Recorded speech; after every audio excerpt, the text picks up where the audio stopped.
The transfer portal is completely broken because we overlap. Now, this in part is going to be fixed if we finish the season on January 1st, but we need to get away from this December transfer portal window. That, more than anything else, is probably the most unsustainable thing in our sport. It's probably the most problematic thing for coaches, in some cases players, and certainly fans. So we need one transfer portal window. One. We don't need two, we need one.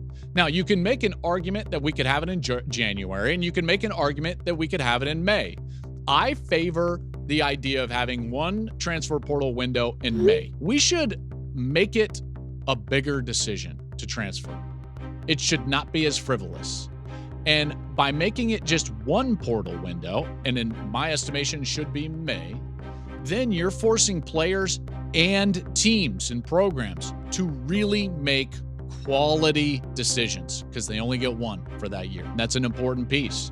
And in some cases, if it's in May, it's after spring ball. Now, there's talk about what you could do with spring ball, make it more like OTAs, and maybe you'd have some practices after this, May window. And yeah, listen, Commissioner Klatt's office is open. Okay, so I'm open to ideas in terms of how we operate on the field in the spring semester, but I want one transfer portal window, and I want it to be in May because I think players and coaches should make more quality decisions. And think of it from an academic standpoint, which I haven't mentioned yet, but if you're in school in the fall, you have to finish the school year at that location. That's just one of the things that the players are going to have to give up.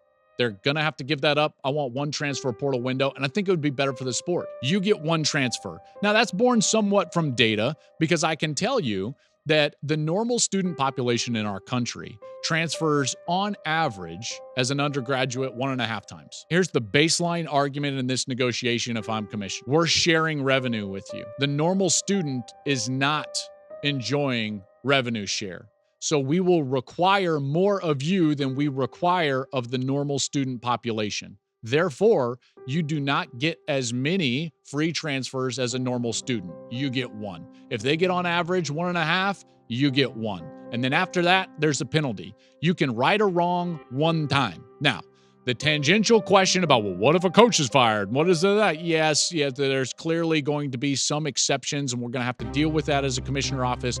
But for the sake of this episode, for the sake of this week, for the sake of these New Year's college football resolutions, you get one transfer, which means that based on who is transferred and who hasn't transferred, a coach would have an idea of which players on his team are definitely going to be there for the next season and which players aren't.